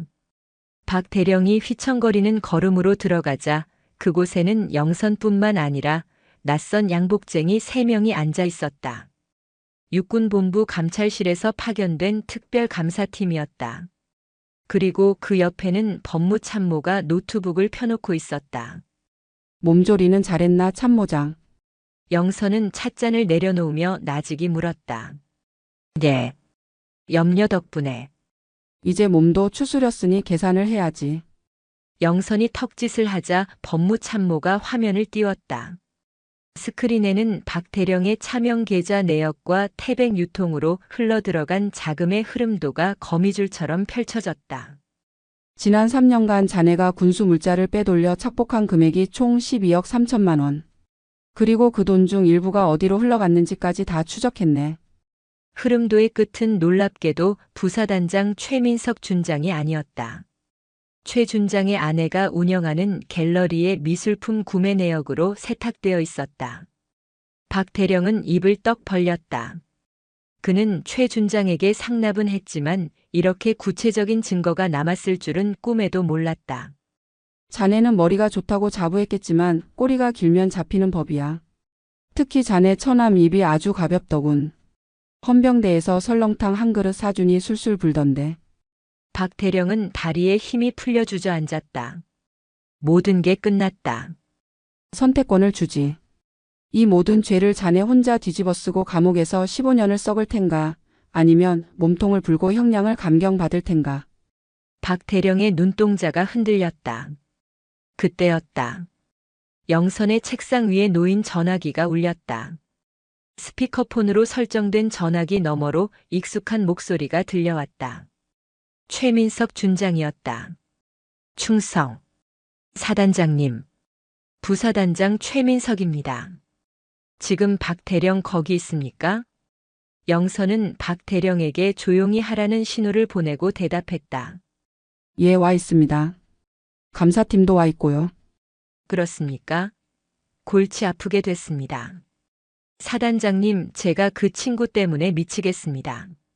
제가 몇 번이나 정직하게 하라고 타일렀는데 내 눈을 속이고 뒤에서 그런 짓을 벌이지 않습니까? 저는 전혀 몰랐던 일이니까 규정대로 엄하게 처벌해 주십시오. 사단 물 흐리는 놈은 내 부하라도 용서 못합니다. 전화기 너머의 목소리는 너무나도 태연했다. 꼬리 자르기. 최 준장은 박 대령을 철저하게 버리고 자신만 살 길을 찾고 있었다. 박 대령의 얼굴이 배신감으로 붉게 달아올랐다. 그는 10년 넘게 최 준장의 개처럼 일했다. 더러운 돈을 만지고 온갖 뒤치다꺼리를 도맡아 했는데 결정적인 순간에 헌신짝처럼 버려진 것이다. 영선은 싸늘한 미소를 지으며 박 대령을 바라보았다. 들었지? 자네 주인이 자네를 어떻게 생각하는지. 박 대령의 눈에서 눈물이 주르륵 흘러내렸다. 그것은 회개의 눈물이 아니라 억울함과 분노의 눈물이었다. 그는 떨리는 입술을 깨물며 소리쳤다. 저 개자식이. 내가 지한테 갖다 바친 돈이 얼만데. 박 대령은 법무참모에게 달려들어 노트북을 잡았다. 다 불겠습니다. 하나도 남김없이 다 불어버릴 겁니다. 장부 원본, 제 관사 침대 매트리스 밑에 숨겨뒀습니다. 그리고 최 준장이 시켜서 조작한 인사명령서, 뇌물 리스트, 전부 다 제 USB에 있습니다. 제 방이 무너지듯 모든 진실이 쏟아져 나왔다. 영선은 만족스러운 듯 고개를 끄덕였다. 이것으로 박대철이라는 뇌는 스스로 자멸했고 동시에 최민석이라는 몸통을 칠 결정적인 무기까지 확보했다. 헌병대 연행에. 박 대령은 계급장이 뜯겨나간 채 초라한 모습으로 끌려나갔다. 하지만 그의 표정은 오히려 후련해 보였다.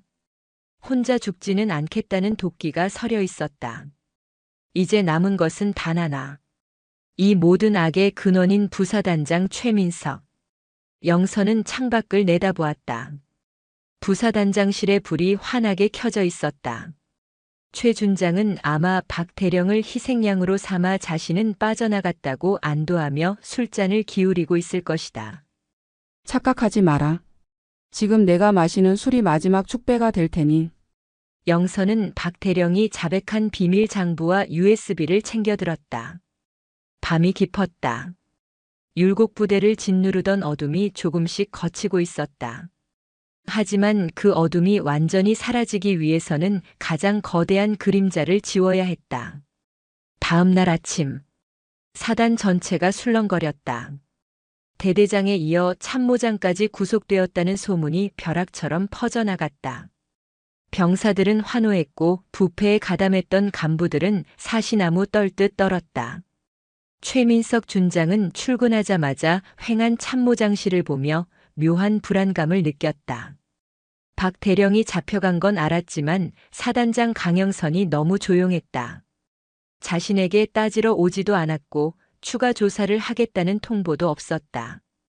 분명 박 대령이 내 이야기를 했을 텐데. 증거가 부족한가? 아니면 겁을 먹었나? 최 준장은 초조하게 사무실을 서성거렸다. 그는 자신의 인맥을 총동원해 육군본부와 국방부 쪽에 줄을 대보려 했지만 이상하게도 평소 친하던 선후배들이 전화를 피했다. 마치 전염병 환자를 대하듯 그를 멀리하고 있었다. 고립. 당하고 있다. 그제야 최 준장은 깨달았다. 강영선이 자신을 단순히 법으로 공격하는 게 아니라 철저하게 사회적으로, 정치적으로 고립시키고 있다는 것을. 그녀는 뱀이 먹이를 조이듯 천천히, 아주 천천히 그의 숨통을 조여오고 있었다. 똑똑. 노크 소리와 함께 영선이 부사단장실 문을 열고 들어왔다. 수행원도 없이 홀로였다. 그녀의 손에는 낡은 서류 봉투 하나가 들려 있었다. 사단장님, 예고도 없이 무슨 일이십니까? 최 준장은 애써 태어난 척 물었지만 목소리는 미세하게 떨리고 있었다. 차 한잔 하러 왔습니다. 선배님. 영선은 처음으로 그를 선배님이라고 불렀다. 하지만 그 호칭은 존경이 아니라 조롱에 가까웠다. 영선은 소파에 앉아 봉투를 탁자 위에 올려놓았다. 박 대령이 가면서 선물을 하나 남기고 갔더군요. 혼자 보기 아까워서 가져왔습니다. 최 준장의 시선이 봉투에 꽂혔다. 직감적으로 알 수 있었다. 저 안에 자신의 목을 칠 단두대의 칼날이 들어있다는 것을. 선배님, 명예롭게 옷을 벗을 기회를 드리겠습니다. 스스로 전역 지원서를 내십시오. 그러면 이 봉투 조용히 묻어드리죠. 이것은 자비가 아니었다. 최후의 통첩이었다. 하지만 최 준장은 그 제안을 받아들일 위인이 아니었다. 그는 평생을 권모술수로 살아온 인간이었다. 궁지에 몰리면 이빨을 드러내는 것이 본성이었다. 하하. 강영선. 내가 뭔가 착각하나 본데 나 최민석이야. 육사 출신들이 다 내 뒤에 있어. 내가 이따위 종이 쪼가리로 날 협박할 수 있을 것 같아? 넌 건드리지 말아야 할 벌집을 건드린 거야. 최 준장의 얼굴이 악귀처럼 일그러졌다. 그는 아직도 자신이 가진 힘을 과신하고 있었다. 영선은 씁쓸한 표정으로 자리에서 일어났다. 기회를 걷어차시는군요. 유감입니다. 벌집을 건드린 게 아니라 썩은 나무를 베어내려는 겁니다. 벌들이 집을 잃고 얼마나 날뛰는지 한번 지켜보시죠. 영선은 봉투를 챙겨 들고 나갔다. 문이 닫히자 최 준장은 책상에 명패를 집어 던졌다. 와장창. 유리가 깨지는 소리와 함께 그의 거친 숨소리가 방 안을 가득 채웠다. 그래, 해보자 이거지. 누가 죽나 끝까지 가보자고. 최 준장은 비밀 금고를 열어 대포폰을 꺼냈다. 그가 전화를 건 곳은 북한군과 대치하고 있는 최전방 GOP의 한 초소였다. 그곳에는 자신의 마지막 충복 소대장이 근무하고 있었다. 나다. 오늘 밤 상황을 하나 만들어라. 아주 큰 놈으로. 실제 교전이 벌어진 것처럼. 그는 해서는 안 될 선택을 했다. 자신의 안위를 위해 국가 안보를 담보로 한 도박. 최민석은 이제 군인이 아니라 테러리스트나 다름없었다. 영선이 우려했던 최악의 발악이 시작되려 하고 있었다. 칠흑 같은 어둠이 내려앉은 동부전선 GOP. 달빛조차 구름에 가려진 그야말로 암흑천지였다. 타다닥 타닥. 빗방울이 철책선을 때리는 소리가 불길한 전주곡처럼 울려 퍼졌다. 최민석 준장의 사주를 받은 22연대 3대대 소속 소대장 정대위는 초소 안에서 떨리는 손으로 수류탄의 안전핀을 만지작거리고 있었다. 소대장님, 정말 괜찮은 겁니까? 이거 걸리면 바로 총살입니다. 부소대장이 겁에 질린 목소리로 물었다. 정대위는 마른 침을 삼키며 최 준장이 약속했던 진급과 거액의 보상을 떠올렸다. 눈이 뒤집힌 자에게는 공포보다 탐욕이 앞서는 법이었다. 입 닥쳐. 어차피 북쪽 애들이 쏜 걸로 위장할 거야. 상황만 터지면 우리는 영웅이 되는 거고 그 깐깐한 여자 사단장은 지휘 책임지고 옷 벗는 거야. 알았어? 정대위는 무전기 송수신 버튼을 눌렀다. 현 시간부로 상황 발생. 전방 미상 물체 식별, 암구호 불응. 사격 개시. 화광. 정대위가 던진 수류탄이 철책 너머 비무장지대 초입에서 폭발했다. 굉음과 함께 흙기둥이 솟구쳤다. 그것을 신호탄으로 미리 포섭된 병사 2명이 허공을 향해 K2 소총을 난사하기 시작했다. 탕, 타다당, 탕. 적막했던 최전방 계곡이 순식간에 총성으로 뒤덮였다. 예광탄이 밤하늘을 붉게 갈랐다. 같은 시각 사단 지휘 통제실. 경보음이 미친 듯이 울려 퍼졌다. 현 시간부로 22연대 섹터 내적 침투 흔적 식별. 아군 초소 교전 중. 교전 중.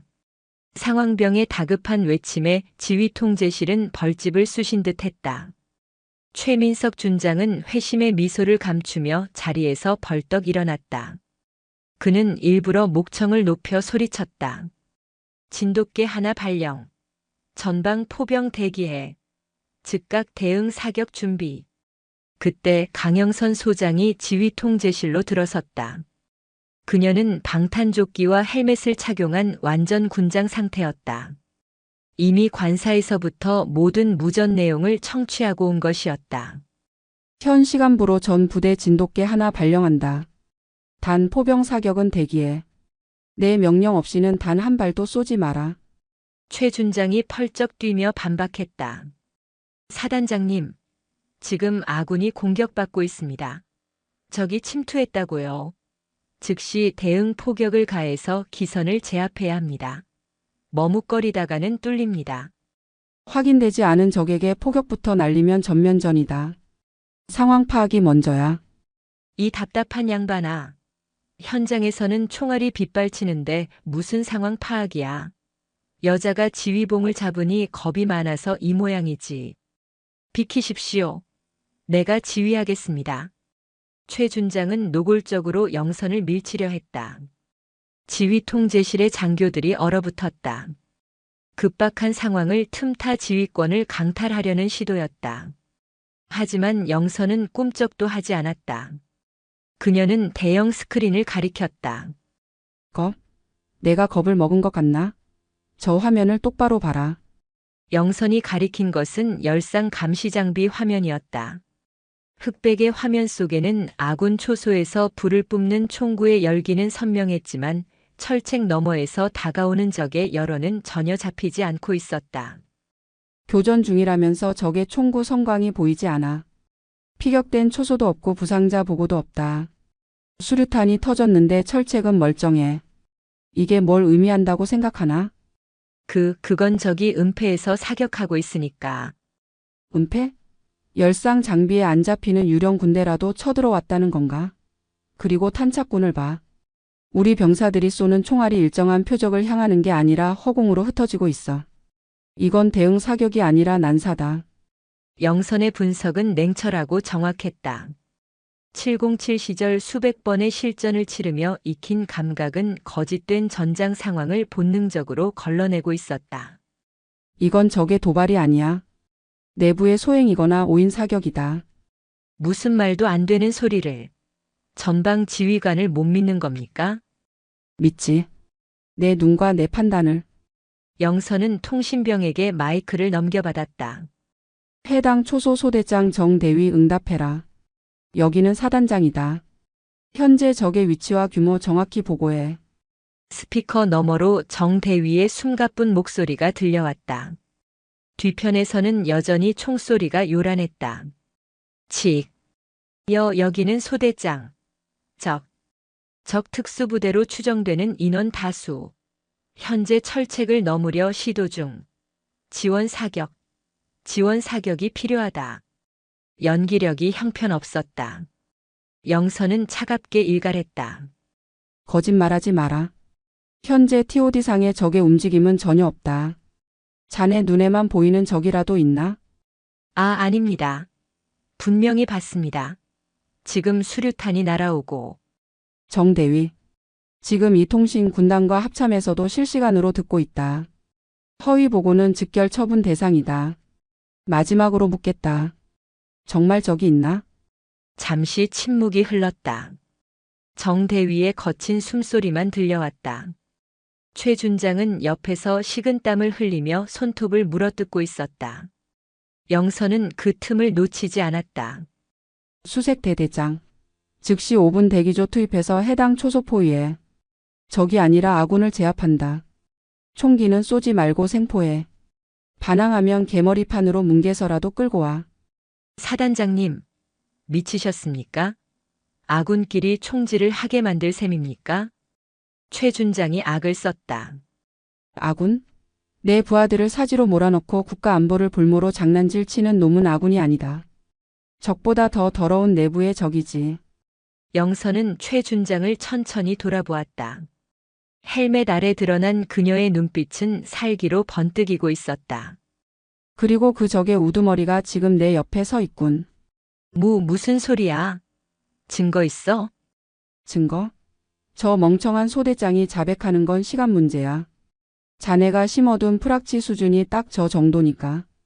영선은 다시 스크린을 보며 명령했다. 작전명 내부 소탕.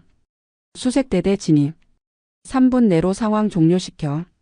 화면 속에서 수색대원들이 어둠을 뚫고 해당 초소를 급습하는 장면이 잡혔다. 허공에 총질하던 정대위와 병사들은 갑작스러운 아군의 급습에 저항 한번 제대로 못하고 바닥에 깔렸다. 총성이 멈췄다. 빗소리만이 다시 지휘 통제실을 채웠다. 상황 끝. 소대장 및 가담자 전원 생포 완료. 부상자 없음.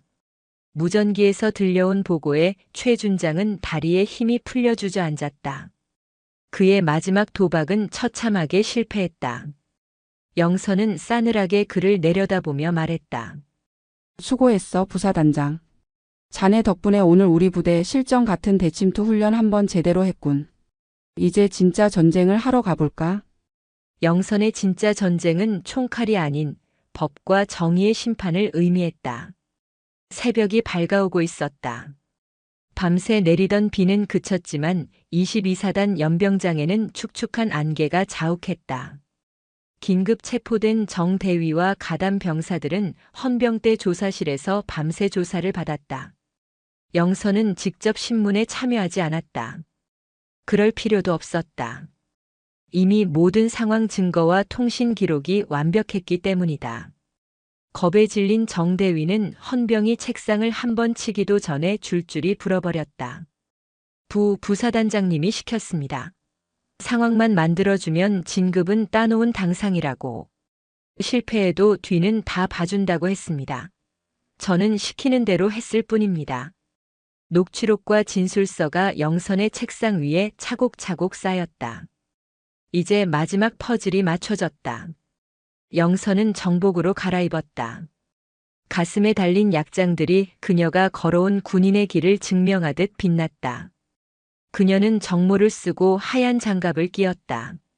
사단장님, 육군본부 법무실장님과 헌병단장님 도착하셨습니다.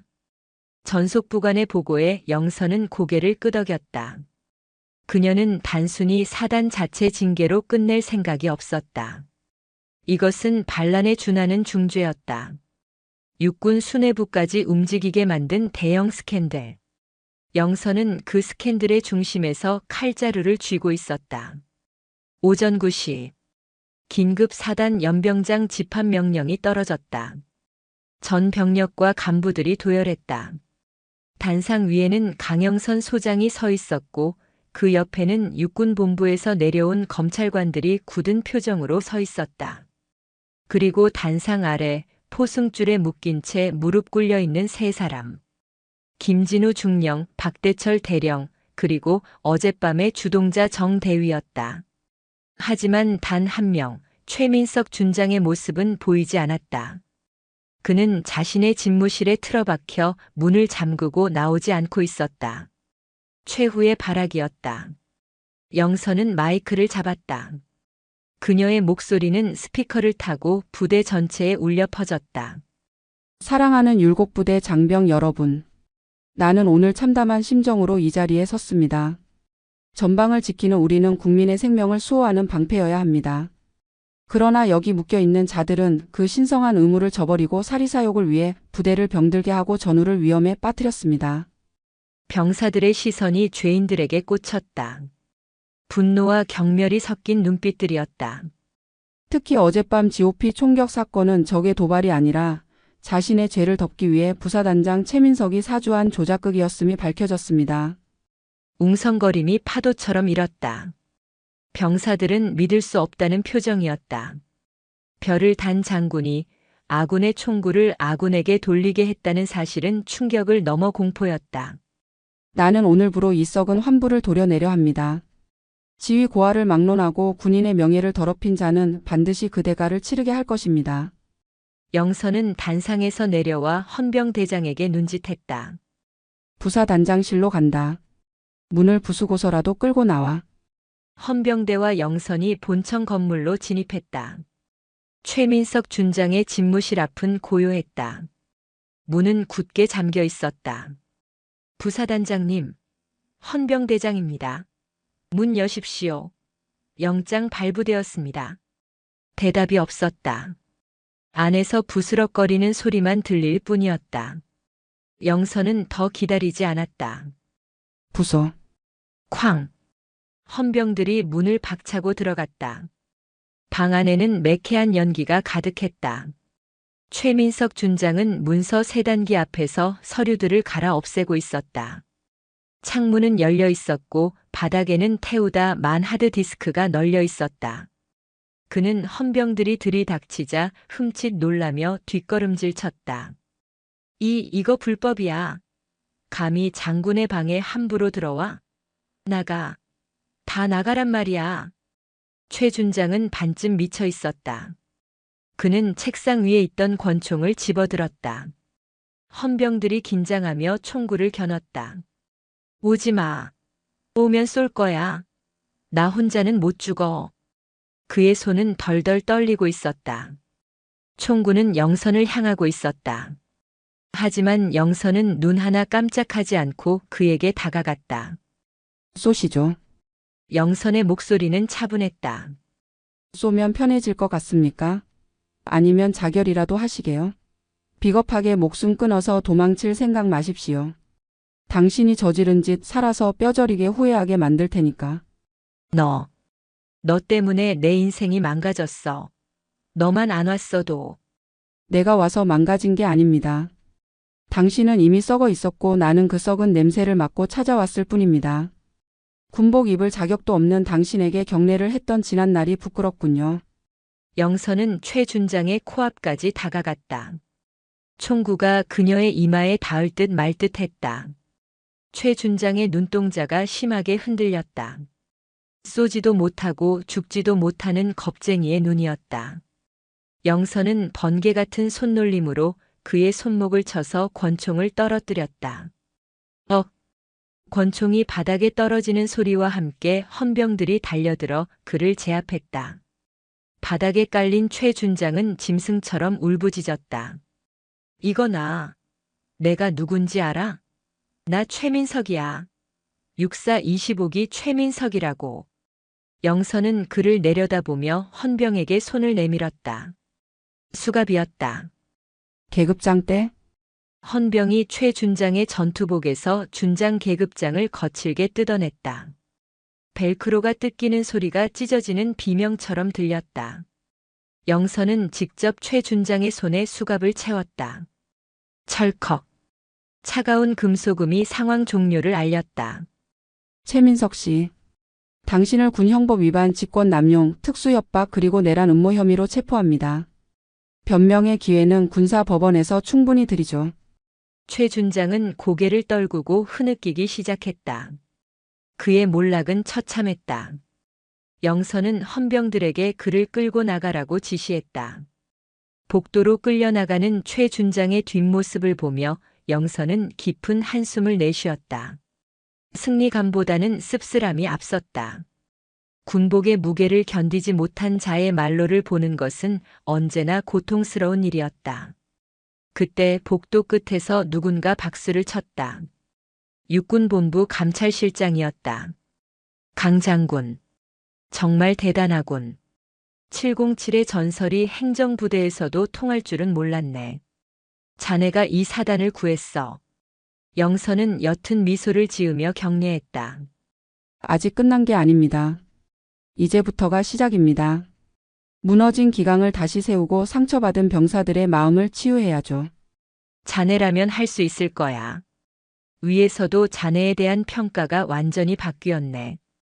이번 일로 자네 리더십을 의심하는 사람은 아무도 없을 걸세. 영선은 창밖을 바라보았다. 연병장에는 병사들이 여전히 도열해 있었다. 그들의 눈빛은 아까와는 달랐다. 두려움이나 불신이 아닌 새로운 지휘관에 대한 기대와 존경심이 싹트고 있었다. 안개가 걷히고 율곡부대의 하늘에 맑은 햇살이 비치기 시작했다.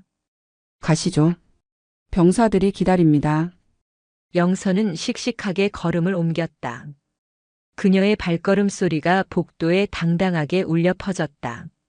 썩은 살을 도려낸 자리에 이제 새 살이 돋아날 차례였다. 폭풍이 휩쓸고 지나간 자리는 처참했다.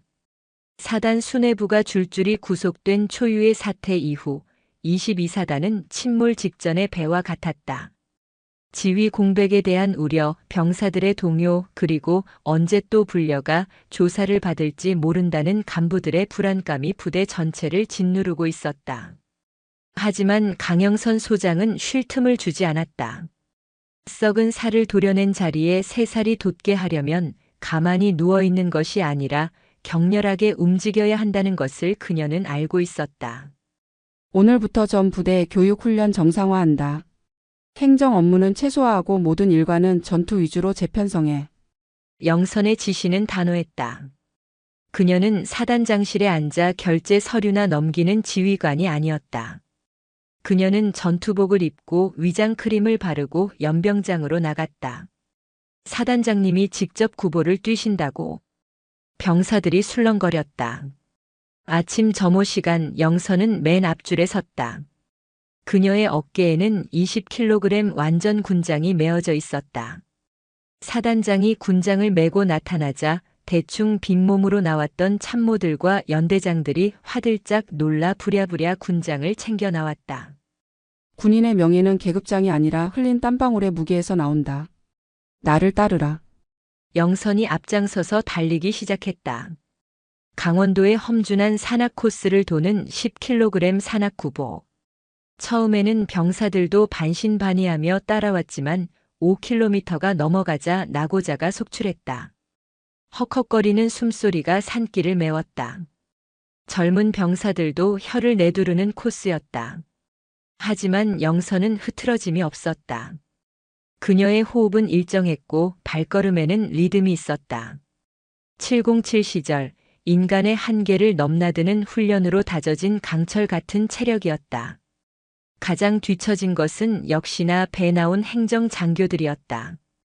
그들은 죽을 상을 하며 바닥에 주저앉으려 했다. 그때 영선이 속도를 줄이고 그들에게 다가갔다. 일어나는 게 좋을 거야. 전장에서 퍼지면 죽음뿐이다. 그녀의 목소리에는 서리빨 같은 엄격함이 있었지만 동시에 손을 내밀어 그들의 군장끈을 잡아당겨주는 배려가 있었다. 우리는 하나다. 내가 끝까지 가면 너희도 끝까지 간다. 낙오자는 없다. 영선은 지친 소대장의 소총을 대신 들어 메고 다시 뛰기 시작했다. 그 모습을 본 병사들의 눈빛이 변하기 시작했다. 보여주기식 쇼가 아니었다. 그녀는 진짜였다. 저 여자는, 아니 저 장군은 우리와 함께 땀 흘리고 뒹굴 준비가 되어 있었다. 악, 악, 깡으로 버틴다. 병사들 사이에서 기합 소리가 터져 나왔다. 누가 시키지도 않았는데 그들은 서로를 부축하며 영선의 뒤를 쫓았다. 썩은 물이 고여있던 부대에 신선한 혈류가 돌기 시작한 순간이었다. 훈련뿐만이 아니었다. 영선은 병영식당을 대대적으로 개혁했다.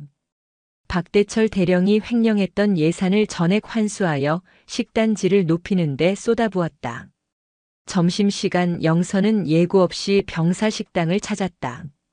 식판을 들고 병사들 틈에 섞여 앉았다. 메뉴는 두툼한 제육볶음과 신선한 쌈채소, 그리고 소고기가 듬뿍 들어간 미역국이었다. 밥맛은 어떤가? 앞에 앉아 밥을 먹던 이등병이 깜짝 놀라 벌떡 일어나려 했다. 앉아. 밥 먹을 때는 걔도 안 건드린다고 했다. 편하게 먹어. 네, 네. 정말 맛있습니다. 고기에서 냄새도 안 나고 양도 많습니다. 이등병의 눈가가 촉촉해졌다. 불과 몇 주 전까지만 해도 쉰내 나는 밥과 건더기 없는 국을 먹어야 했다. 윗선들이 빼돌린 돈 때문에 병사들은 굶주려야 했다. 하지만 이제는 달랐다. 많이 먹어라. 잘 먹고 잘 자고 잘 싸워야 군인이지. 앞으로 부족한 게 있으면 언제든 말해. 내 방문은 열려 있으니까. 영선은 이등병의 식판에 자신의 제육볶음을 더 덜어주었다. 그 모습은 공포의 저승사자가 아니라 투박하지만 정 많은 큰 누나 혹은 어머니의 모습이었다. 식당 곳곳에서 웃음꽃이 피어났다. 카르텔이 심어놓았던 불신과 냉소의 벽이 허물어지고 그 자리에 전우회라는 단단한 시멘트가 채워지고 있었다. 하지만 영선은 긴장의 끈을 놓지 않았다. 그녀는 아직 정리되지 않은 숨죽이고 있는 기회주의자들을 찾아냈다. 그들은 최민석 준장 라인은 아니었지만 부조리를 보고도 침묵했던 방관자들이었다. 영선은 그들을 강당에 모았다. 나는 지난 일에 대해 묻지 않겠다. 당신들이 침묵했던 것은 용기가 없어서가 아니라 올바른 지휘관을 만나지 못해서였다고 믿고 싶다. 장교들이 고개를 숙였다. 부끄러움이 그들의 얼굴을 달아오르게 했다. 하지만 오늘 이후로는 다르다. 불의를 보고도 눈 감는 자, 부하를 도구로 생각하는 자, 군복의 가치를 훼손하는 자는 내 손으로 직접 군복을 벗기겠다. 나에게 충성하지 마라. 국가와 국민 그리고 저 병사들에게 충성해라. 알겠나? 충성. 명심하겠습니다. 강당이 떠나갈 듯한 함성이 울렸다. 그것은 억지로 짜낸 대답이 아니었다. 가슴 깊은 곳에서 우러나온 다시 한번 진짜 군인이 되어보겠다는 다짐의 외침이었다. 영선은 그들의 눈빛에서 희망을 보았다. 율곡부대는 이제야 비로소 깨어나고 있었다. 시간은 빠르게 흘렀다. 살을 애는 듯한 고성의 칼바람이 잦아들고 철책선 주변의 산등성이의 진달래가 붉게 피어오르는 봄이 찾아왔다. 계절만 바뀐 것이 아니었다. 22사단 율곡부대는 환골탈태했다. 별들의 무덤 사고뭉치 부대라는 오명은 옛말이 되었다. 이제 그들은 전군에서 가장 사기가 높고 전투력이 강한 부대로 거듭나고 있었다. 육군 최정예 전투부대 선발대회 날. 전국의 내로라 하는 사단에서 선발된 수색대대 팀들이 한자리에 모였다. 과거 22사단은 이 대회에서 늘 하위권을 맴돌았다. 체력도 전술도 장비 관리 상태도 엉망이었기 때문이다. 다른 부대원들은 22사단 마크를 보면 아, 쟤네는 깔고 가는 거지라며 비웃곤 했다. 하지만 이번엔 달랐다. 연병장의 도열한 22사단 대표팀의 눈빛은 형형하게 빛나고 있었다. 그들의 군복은 칼같이 다려져 있었고 피부는 구릿빛으로 그을려 있었다. 무엇보다 그들의 곁에는 강영선 소장이 서 있었다. 긴장하지 마라. 우리가 흘린 땀은 거짓말하지 않는다. 너희는 내가 보증하는 최고의 전사들이다. 가서 보여주고 와라. 우리가 누구인지. 악. 경기가 시작되었다. 산악급속 행군, 장애물 극복, 사격, 환자 후송 등 고난도 과제들이 이어졌다. 22사단 팀의 움직임은 기계처럼 정교했다. 사격 표적지는 정중앙이 뚫려 나갔고 장애물 코스는 날다람쥐처럼 넘어갔다. 타 부대 지휘관들이 입을 딱 벌리고 쳐다보았다. 저 부대 22사단 맞아? 작년에 꼴찌했던 그 부대 맞냐고. 완전 딴판인데? 특수부대 뺨치는 수준이야. 결과는 압도적이었다. 22사단은 전 종목에서 1위를 휩쓸며 종합 우승을 차지했다. 시상식 단상에 오른 팀장이 우승 깃발을 흔들 때 영선은 관중석에서 조용히 박수를 보냈다. 그녀의 눈시울이 붉어졌다. 그것은 단순한 승리가 아니었다. 패배주의에 젖어 있던 병사들이 스스로의 힘으로 일어선 자존감의 회복이었다. 대회가 끝나고 부대로 복귀한 날 저녁 대연병장에서 우승 축하 행사가 열렸다. 화려한 조명도 값비싼 뷔페도 없었다. 그저 삼겹살을 굽고 막걸리 한 사발을 나누는 소박한 자리였지만 분위기는 그 어느 때보다 뜨거웠다. 영선이 단상에 올라갔다. 병사들이 환호성을 질렀다. 사단장님, 사랑합니다. 장군님 덕분입니다. 영선은 손을 들어 환호를 가라앉혔다. 고맙다. 정말 고맙다. 너희가 자랑스럽다. 그녀의 한마디에 병사들이 숙연해졌다. 내가 처음 이곳에 왔을 때 너희의 눈에는 생기가 없었다. 하지만 지금 너희의 눈은 살아있다. 나는 너희를 믿는다. 너희가 지키는 이 철책은 그 누구도 뚫을 수 없다. 우리는 강하다. 우리는 강하다. 율곡, 율곡. 병사들의 함성이 밤하늘을 갈랐다. 영선은 그 모습을 보며 생각했다. 권력과 부패로 얼룩졌던 이곳을 바꾸는 것은 거창한 정치나 돈이 아니었다. 그것은 원칙과 진심 그리고 함께 땀 흘리는 전우회였다. 행사가 무르익을 무렵 영선은 슬며시 자리를 빠져나와 지휘통제실 옥상으로 올라갔다. 밤하늘에는 별이 쏟아질 듯 박혀 있었다.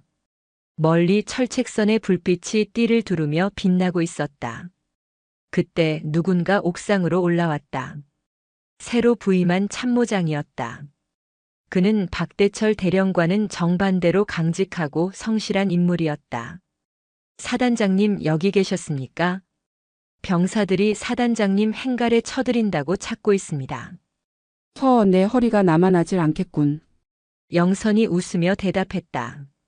참모장은 영선의 옆에 서서 함께 야경을 바라보았다. 사단장님 솔직히 처음에는 걱정했습니다. 여성 지휘관이 이 거친 격오지 부대를 감당할 수 있을까 하고요. 하지만 제가 틀렸습니다. 사단장님은 제가 본 군인 중 가장 강한 분이십니다. 강함이란 건 완력이 아니야. 지켜야 할 것이 무엇인지 아는 것, 그리고 그것을 위해 기꺼이 희생할 줄 아는 것. 그게 진짜 강함이지. 나는 우리 병사들에게서 그 강함을 봤어. 영선은 품에서 낡은 사진 한 장을 꺼냈다. 707 시절 작전 중에 전사한 동료들과 찍은 사진이었다. 보고 있나? 나 잘하고 있는 거 맞지? 그녀는 사진 속 전우들에게 마음속으로 말을 건넸다. 그녀가 군복을 입고 있는 이유는 명예나 권력이 아니었다. 먼저 간 전우들의 목까지 이 나라를 지키겠다는 약속 때문이었다. 참모장, 예, 사단장님. 내일 아침 일찍 해안 소초 순찰을 나갈 생각이다. 이번에는 헬기 말고 걸어서 갈 거야. 초병들 손이라도 한 번 더 잡아주고 싶군. 알겠습니다.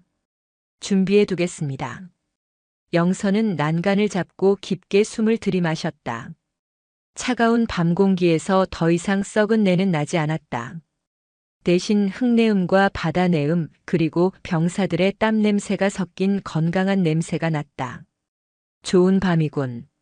그녀는 다시 한번 멀리 철책선을 응시했다. 어둠 속에서도 빛나는 경계등처럼 그녀의 눈빛은 꺼지지 않는 등불이 되어 율곡부대를 비추고 있었다. 애송이 계집이라 비웃던 자들은 모두 사라졌다. 이제 그곳에는 오직 참군인 강영선 소장과 그녀를 믿고 따르는 강철 같은 사단만이 존재할 뿐이었다. 그녀는 정모를 고쳐 쓰고 병사들의 함성이 울려 퍼지는 연병장을 향해 천천히 그리고 당당하게 걸어 내려갔다. 충성. 어둠 속 초병의 경례 소리가 맑게 울렸다. 강영선 소장은 거수 경례로 답했다. 충성. 수고가 많다. 22사단의 전설은 이제부터 시작이었다.